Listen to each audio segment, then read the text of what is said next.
Ya ves, está aquí, ya te sobró un fritito de comer. Ruñas. Oye, mira, yo te dejé ahí un fritito.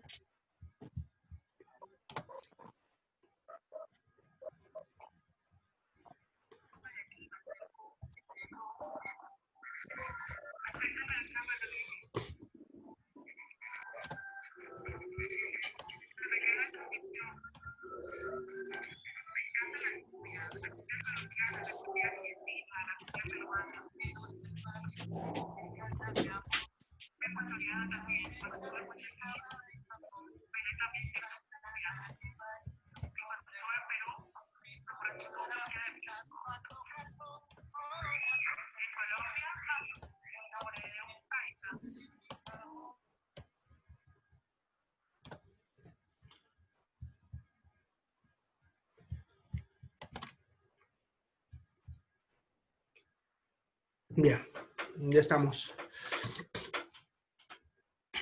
Bueno, yo creo que ya entraron todos, ¿no?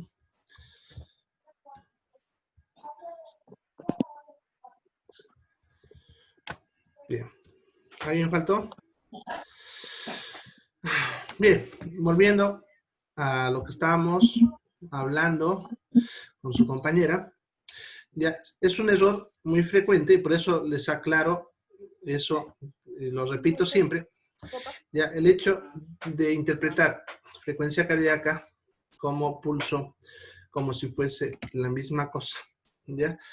A veces sí, yo me he topado con profesionales que suelen hablarlo como si fuese lo mismo, ¿ya? Y de repente, en la mayoría de los pacientes que uno atiende, te va a pasar que la frecuencia cardíaca y el pulso son la misma cosa. El problema está cuando te toque un paciente de esos que rara vez aparecen, en los cuales tienes una frecuencia cardíaca diferente al pulso.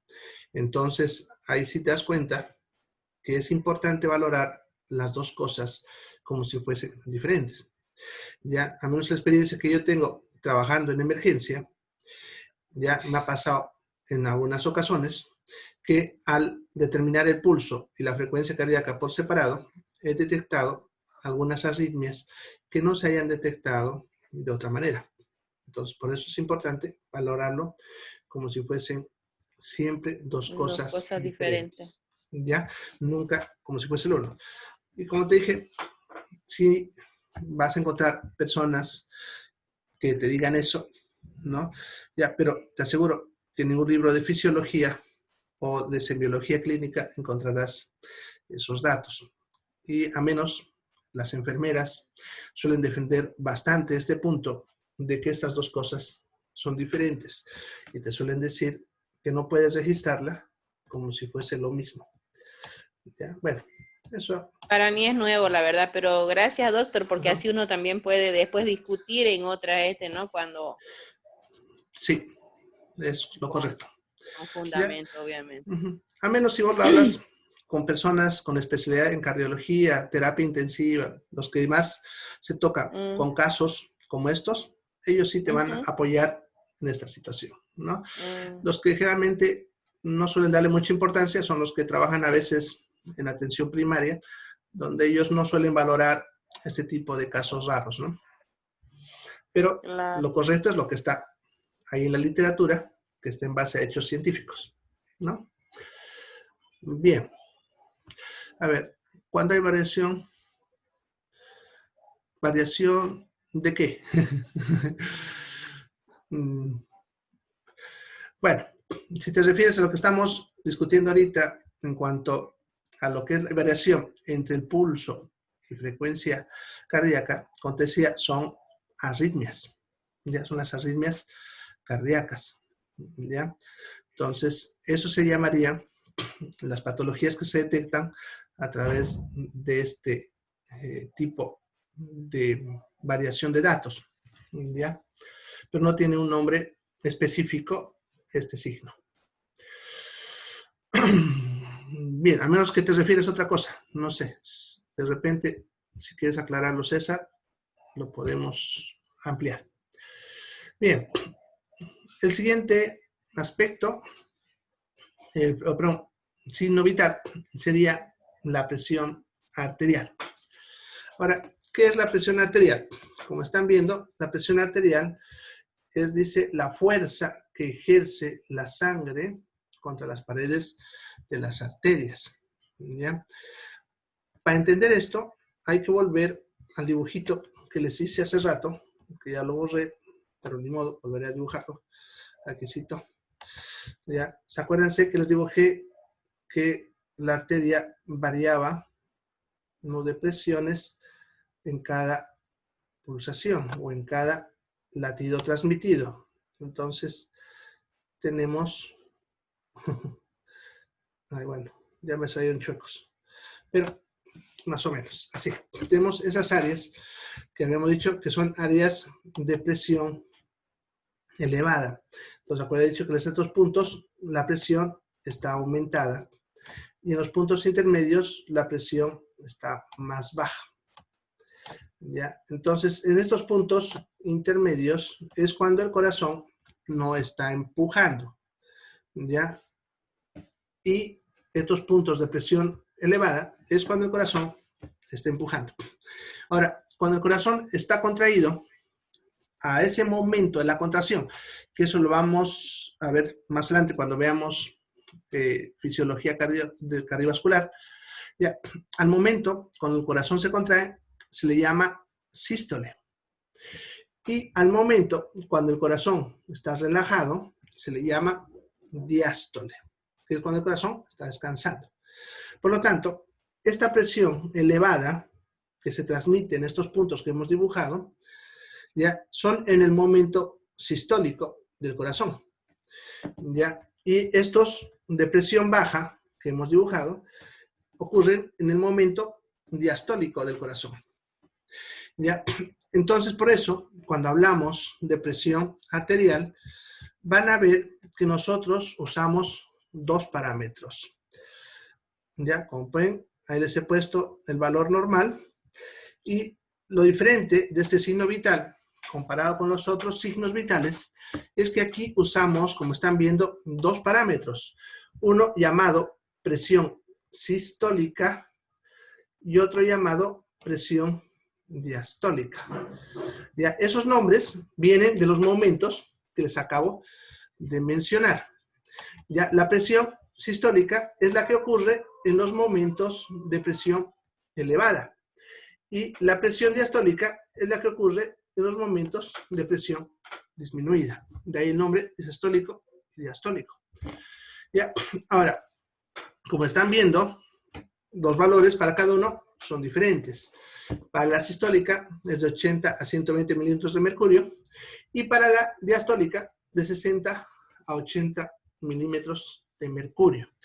¿Ya? Están viendo entonces que son dos valores diferentes, pero que están dentro del mismo signo vital. O sea, dos parámetros que deben manejarlos como si fuesen uno, pero son dos parámetros diferentes.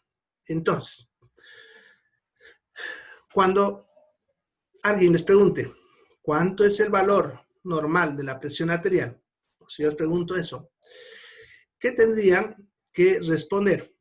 Justamente todo lo que está dentro de ese cuadradito rosado. ¿Ya? Tendrían que decir, el valor normal de la presión arterial es presión sistólica de 80 a 120 milímetros de mercurio y presión diastólica de 60 a 80 milímetros de mercurio. Todo eso es el valor normal de la presión arterial. A veces es un poco confuso porque estamos acostumbrados a manejar parámetros simples, como el que hemos visto hasta ahorita, de la temperatura, de la frecuencia cardíaca, el pulso y la frecuencia respiratoria, que han visto que solamente es un parámetro con un mínimo y un máximo. Y en este caso están viendo que estamos hablando de dos parámetros separados, pero que los manejamos en uno solo. ¿Ya? Entonces, todo eso es el valor normal de la presión arterial. ¿Ya? Ahora les voy a explicar cómo se anota y ahí vamos a entender por qué es importante manejarlo así. Pero antes vamos a ver, aquí hay una pregunta, dice, siempre casi son el mismo, pero algunas veces casos varía. Sí, por eso te decía, no tiene un nombre específico esa variación, ya, pero cuando ocurre ese signo, ya, eso se debe a una arritmia cardíaca, ya, pero no tiene un nombre específico. Bueno, entonces, volviendo a la presión arterial, ¿cómo se anota? Todos ustedes de repente ya alguna vez le han tomado la presión arterial, ¿ya? Y les han dado un número, ¿no? Ahora vamos a ir anotando acá. Eso. De repente, a uno de ustedes le tomó la presión y le dijeron que tenía 110, 70. Ahí está. ¿Ya? Entonces, ese valor de 110, 70, ya es un valor en el cual el primer número que se está anotando, ese de acá, que está en 110, sería la presión sistólica. Y el segundo número que estaríamos anotando sería la presión diastólica. Entonces, te dan los dos parámetros, como están viendo, y tengo que yo ver si están dentro de lo normal cada uno. Entonces, 110 está entre 80 y 120, por lo tanto está normal. Y 70 está entre 60 y 80, y por lo tanto ese valor también está normal. ¿Ya? Entonces, este valor que ven sería un valor normal de la presión arterial. Ya. Bien. A ver, un ratito.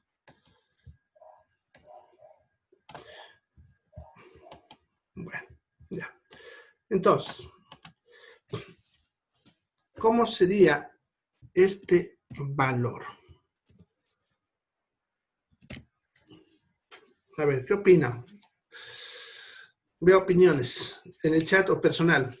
¿Ese valor es normal, está bajo o está alto? ¿Qué dicen? Igual estaría normal, pues, Lisa. ¿Alguien dice algo diferente? ¿Está normal? Sí. 80-60 normal. Sería la diastólica. Ya, Diastólica. perfecto. Y este valor es, a ver, ese es el valor. Está dentro del parámetro normal. ¿Está normal o no? Estaría normal. Sí, Eso, sí. perfecto. Esos valores son normales. ¿Ya? ¿Por qué les doy estas dos aclaraciones? Porque yo en mi emergencia constantemente recibo pacientes derivados de personas que han tomado la presión arterial y su presión le dio 80-60, lo cual, como están viendo, es normal. Pero como el paciente tenía dolor de cabeza, le dijeron que era por eso y me lo mandaron a emergencia. Entonces me le dicen, tu presión está baja, te vas a morir, andas rapidito. Y el pobre paciente llega pálido a la emergencia porque tenía dolor de cabeza, que ahora sí por otra cosa, pero le echaron la culpa a ese valor de presión, ¿no? Entonces, como están viendo, es normal, ¿ya? Ahora, también me ha pasado situaciones en las cuales han usado los tensiómetros electrónicos, que eso cada vez es más frecuente. Y ahí tengo todavía más problemas, ya que, por ejemplo, les da valores como ese que les he puesto ahí, o incluso a veces le da valores así, 83,5, 72,8, así. ¿Ya? Y entonces me preguntan, aún personas que ya llevan tiempo trabajando, si eso es normal. ¿Qué dicen ustedes? ¿Es normal o no? ¿Mm? Igual es normal. Es normal, es lo mismo. Lo que pasa, y eso ojalá ustedes tampoco se agarren esa maña vieja, es que muchos se memorizan los valores normales más comunes, ¿ya? Que suelen ser 120-80, 110-70, que muchas personas tienen parámetros cercanos a eso. Y cuando nosotros tomamos con el tensiómetro manual, con el común, que ando yo a ver, no se puede ver a detalle valores como lo que aquí 3,5, o sea, se le dice, pone generalmente 80-70, porque no podemos ver con precisión esos numeritos. Entonces, cuando hacen electrónico, con electrónico le da más precisión en este aspecto, pero como ellos se memorizaron los valores normales y no saben los parámetros, como les acabo de enseñar, entonces lo ven como algo raro y no saben cómo interpretarlo. Entonces están viendo que por ese motivo no es bueno aprenderse lo común que hacen todos, sino aprenderse los parámetros, como están viendo. Bien, entonces ya saben que esos valores serían normales. Ahora, ¿qué pasa si yo tengo un paciente que tiene este valor? Ahí está, el tercero. ¿Qué dice? ¿Qué tiene alterado? A ver, participen. La sistólica estaría un poco elevada. La sistólica estaría elevada, pero la diastólica no. Perfecto. Ya, esta está elevada. Pero esta, no. ¿Ya? Normal. Ahora, si yo tengo un valor así,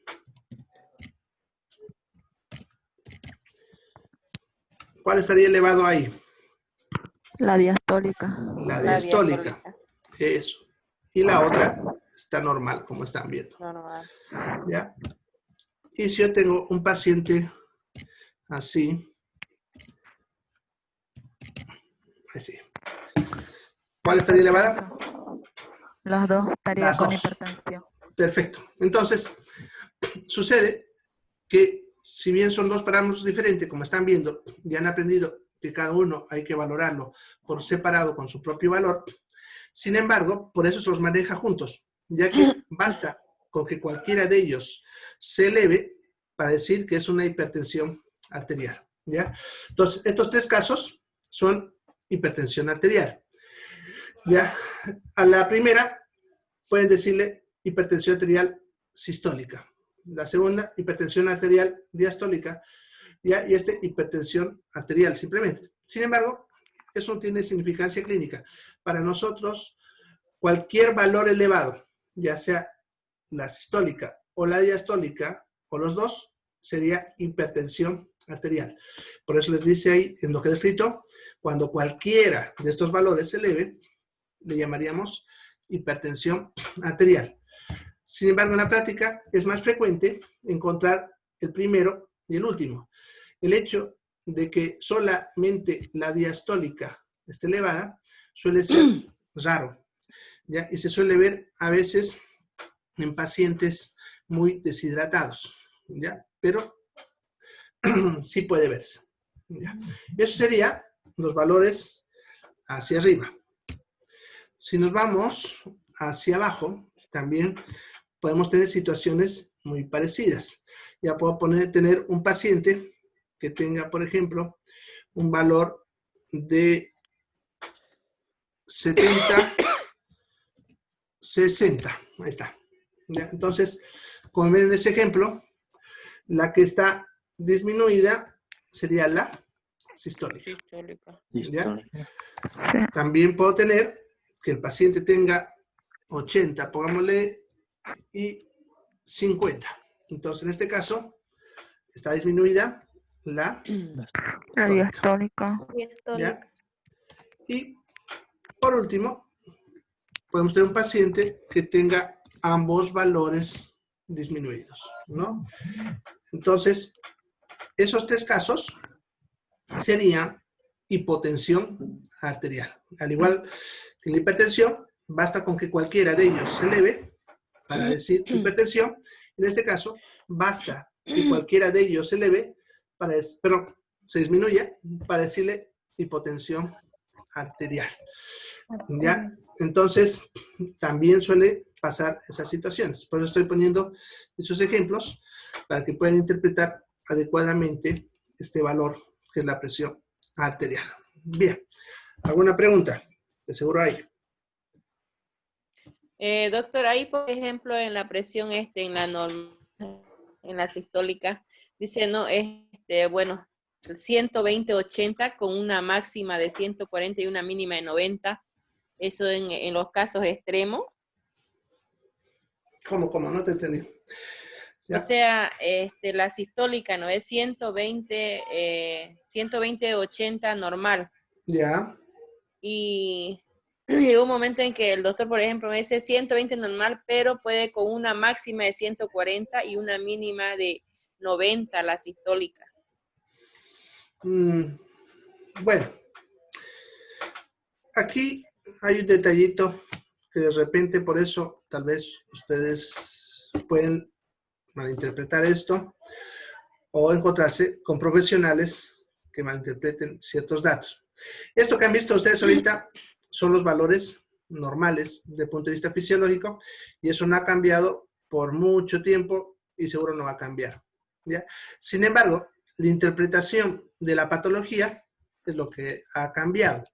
Lo que pasa es que sucede que hasta hace unos años atrás se decía que en personas de la tercera edad era aceptable que tuviesen valores Sí, un poco sí. más Ya. elevados, ¿no? Entonces, una persona de tercera edad, podemos decir que hasta 140-90 era aceptado como un valor normal.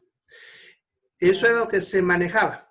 Sin embargo, en los estudios que se han hecho también en los últimos años y lo que han publicado, lo que es la Asociación Americana del Corazón y otras instituciones, valoran esos valores también como hipertensión arterial. O sea, ya no decimos lo que se decía antes, que se acepta esos valores principalmente en personas de tercera edad. Ahora, a esos los vamos a clasificar con hipertensión leve, ya que esa es la clasificación y que generalmente no necesita tratamiento, pero necesita cambiar estilo de vida, comer menos sal, hacer más ejercicio, etcétera, ¿no? Pero está dentro del parámetro patológico, ¿ok? Gracias. Bien. ¿Alguna otra pregunta? Doctor, yo tengo una pregunta. Hazla nomás. ¿Qué pasa si es que alguno, o bueno, los dos, el uno está muy elevado y el otro está muy bajo? Ese extremo es bastante raro, pero eso suele verse en pacientes a veces diabéticos o pacientes que tienen alteración del control vascular, ¿ya? Entonces, el corazón está emitiendo mucha fuerza, eso significa que el corazón está trabajando bien o está patológico, que se ha crecido, está emitiendo mucha fuerza. Pero las arterias no tienen la capacidad para mantener esa fuerza. Eso significa que ya están dañadas y no consiguen recuperar su tono, se mantienen estiradas. Por eso la diastólica cae bruscamente, ¿ya? Se suele ver en ese tipo de pacientes.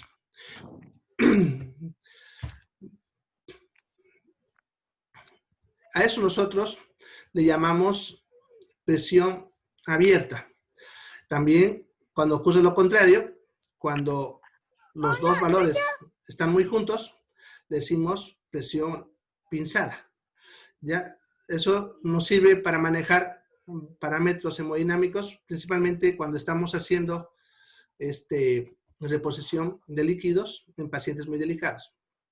Pero se suele deber a lo que te acabo de contar.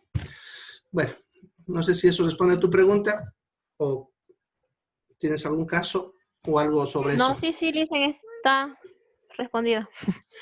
Bien, ¿alguna otra pregunta? ¿Preguntas? Bueno, entonces yo creo que ha quedado bien claro sobre lo que es la presión arterial. Entonces, ¿cuáles son los signos vitales? Temperatura, frecuencia cardíaca, frecuencia respiratoria, pulso y presión arterial. Perfecto, son 5. No se olviden de sus valores normales. Ya es importante que cuando trabajamos en salud debamos dominar los valores normales. ¿Ya? Bien, cuando nosotros atendemos a un paciente, no importa el área donde estamos trabajando, ¿ya? Siempre lo primero que se debe hacer es tomar signos vitales, ¿ya? Van a ver, por ejemplo, que cuando un paciente llega a un centro de salud, la enfermera le suele tomar el pulso, la presión arterial y la temperatura, generalmente. cuando ese paciente entra a nosotros, ¿qué creen que hacemos nosotros allá adentro también? Van a ver que lo primero que hacemos es otra vez tomarle los signos vitales.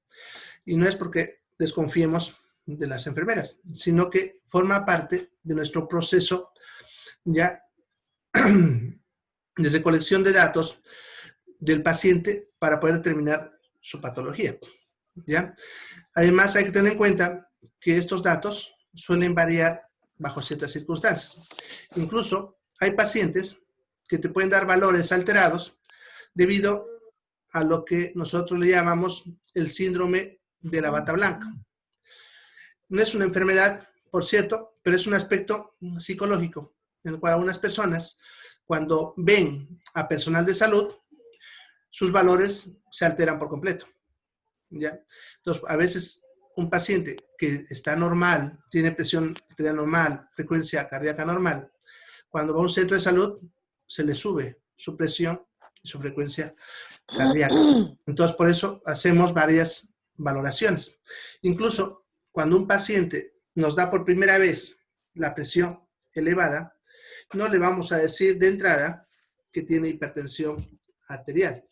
Le vamos a decir que está elevadita, pero necesitamos valorarlo en otras circunstancias. O sea, necesitamos que vuelva, para que volvamos a tomar el valor, ya, para ver si no es de repente el síndrome de la bata blanca, como le decía. Ya. Además, también cambia bajo ciertas circunstancias, como cambiar de posición. Una persona sana, por ejemplo, cuando está echada, va a tener la presión en un valor. Cuando se sienta, su presión cae, pero rápidamente, entre corazones arteriales, en milésimas de segundo, me regularizan su presión al valor normal otra vez.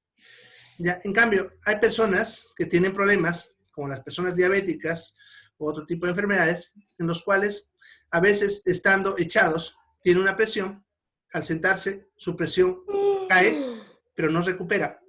Y cuando se paran, cae un poco más y no recupera. Y se mantienen con diferentes presiones en diferentes posiciones.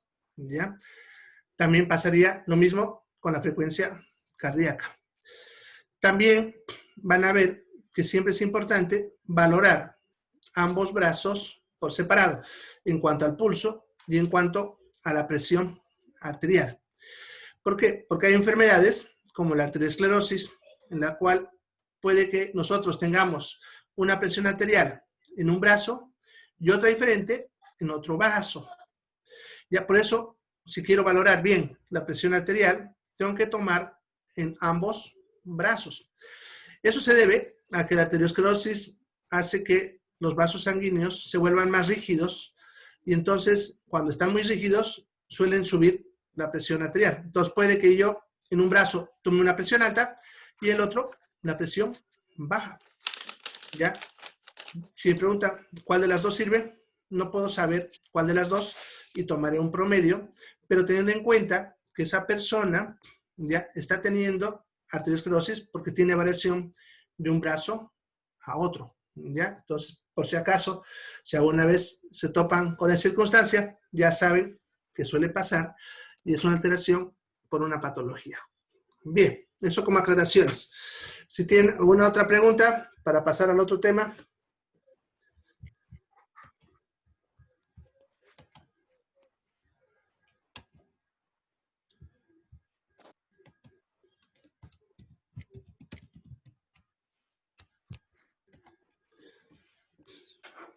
Bien. Entonces vamos a empezar otro temita que se llama la célula. A ver, acá está. Bien, una pregunta dice, ¿cuáles eran los 5? Los signos vitales, ¿no? Son temperatura, frecuencia cardíaca, frecuencia respiratoria, pulso y presión arterial. Esos serían los signos vitales. Algunos libros más modernos van a ver que están incluyendo un sexto, que es nivel de conciencia. ya que actualmente también se está usando para valorar ciertos aspectos neurológicos. Sin embargo, simplemente todavía es una tendencia, no está, podemos decir, oficialmente dispuesto en todas las áreas. Sin embargo, es una tendencia interesante en el área de salud, también valorar como signo vital el estado de conciencia. ¿Listo? Eso por si acaso, por si leen alguno de esos libros nuevos que están saliendo y están interpretando eso como un sexto signo vital. Bueno, la célula. Empezaremos a ver hasta dónde nos da el tiempo. De todas maneras, mejor así ustedes leen para mañana y pueden discutir como hoy día. A mí me gusta que me discutan así como han visto sus compañeros hoy día, porque eso ayuda a que yo recuerde ciertas cosas y les empiece a enseñar más sobre mi experiencia y sobre lo que dice la ciencia. Así que mejor si lo leen. Sí me pueden decir cosas. Doctor, Dime. lo que estaba diciendo, ¿cuál les dijo que era el sexto, el que algunos libros lo toman? ¿Saturación de oxígeno? No, no. ¿Cuál era? Estado de conciencia. Ah, ya. ¿Y saturación de oxígeno no incluye nada ahí? Saturación de oxígeno no es considerado un signo vital dentro de lo que es lo clásico. Sin embargo, saturación de oxígeno nos sirve para valorar el estado vital de la persona, pero no está considerado dentro de los signos vitales. Más suele ser considerado un parámetro laboratorial, ya que lo determinamos por un estudio llamado gasometría. Sin embargo, hay un aparatito, el pulsoxímetro, que te puede hacer una medida indirecta de la saturación de oxígeno. Como es indirecto y no es confiable, porque por si acaso, si bien nos sirve para guiar, pero no es un valor confiable, ya que pueden haber muchas cosas que pueden alterar ese valor, entonces todavía no es considerado dentro de lo que sería un signo vital. Lo estudiamos como un dato laboratorial cuando se confirma por gasometría. ¿Listo? Bien, no sé si eso responde. Sí, doctor, gracias. Bien, entonces vamos a empezar el tema de la célula. La célula ya es la unidad fisiológica más pequeña que se puede usar para estudiar el cuerpo humano, tanto a nivel anatómico como a nivel fisiológico. Por eso ven que la definición de célula nos dice que es la unidad tanto fisiológica como anatómica del cuerpo humano. Ya menos, desde el punto de vista fisiológico, es muy valioso su estudio, ya que si ustedes entienden cómo funciona una célula, entenderán cómo funciona todo el cuerpo. ¿Por qué motivo? Porque todo el cuerpo está formado por células, y eso no se olvide. Ya, cada parte, aún lo que no parece, ya, por ejemplo, el hueso, aunque ustedes no lo crean, está formado por células, y células muy activas, no están muertas, están ahí. Y su hueso es mucho más activo de lo que ustedes creen. ¿Ya? Si bien el hueso está ahí toda nuestra vida, en realidad ese hueso está siendo reemplazado constantemente, de tal manera que su hueso que ustedes tienen ahorita ha sido reemplazado por completo en unos 18 meses. O sea, que ha ido cambiando, obviamente de forma microscópica. ¿Ya? Su piel, incluso la parte más superficial, también está formado por células que van muriendo y al morir forman esa capa externa que tenemos en la piel. ¿Ya? Así que todo lo que ustedes tienen en su cuerpo está formado por células. Así que si entiendo cómo funciona una célula, también entenderé cómo funciona el cuerpo. Entonces, lo que vamos a ver acá se va a aplicar a cada órgano que vamos a ir viendo cuando vamos viendo ya fisiología de cada aparato, ya lo mismo de acá, pero ya viendo la especialización que tiene la célula en cada aparato. ¿Ya? Bien, si ustedes se acuerdan, la célula en su estructura, de eso lo llevan en colegio, está formado por núcleo, citoplasma y membrana celular. Entonces, lo que vamos a ver en este tema va a ser analizar cada una de estas partes y sus componentes, porque tiene varios componentes cada uno, y las funciones que tiene cada uno de estos componentes. Y vamos a ir encadenando uno tras otro para que entiendan cómo funciona la célula y así entender cómo funciona todo el cuerpo. Bien. Entonces, empezaremos con el núcleo. Entonces, el núcleo es una estructura generalmente esférica, o sea, como una pelotita. Y digo generalmente porque no lo siempre lo es. En la mayoría de las células sí tiene esa forma, pero en algunas puede tener forma de un riñón, por ejemplo, o sea, como un poroto. Eso, por ejemplo, ocurre en algunas células como los monocitos. En otros pueden tener núcleos multilobulados, eso significa que son como varias bolitas juntas, con lo que pasa en los neutrófilos.